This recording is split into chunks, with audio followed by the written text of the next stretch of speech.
Good morning. Yesterday, I was meeting with someone, and they said something that I thought was absolutely fascinating. And it was advice and something that they had heard from a priest a long time ago. And I heard it, I was like, that makes so much sense. I want to share it with you. And what the priest ended up saying was, in life, 10% of what happens are things that happen to us. Right? 10% of things are kind of the events that happen. And the other 90% is how we choose to respond to the things that happen. I think it makes a whole lot of sense, right? There's things that can happen that can be either good or bad.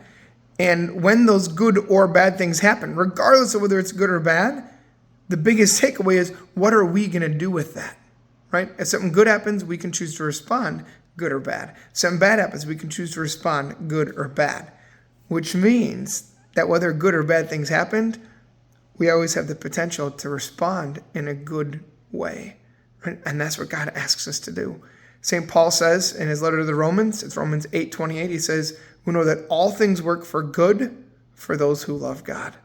Right? If we love God, we're going to choose to unite ourselves with him. And in that case, everything is going to end up working for the good.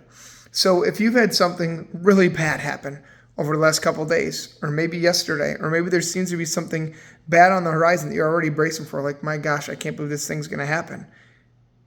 Whatever it is, no matter how bad it is, it's 10%. The other 90%, right, is what you're going to do with it. So choose to turn to the Lord. Realize that that's the biggest thing, right? Don't let whatever's happening let you down. Turn to the Lord, ask him to pick you up, and ask him to help you to grow closer to him and spread his love through whatever the situation is. You can bring him into it. And if you do, you made a great choice. He's going to be with you, and amazing things will happen. Hang in there, and God bless you.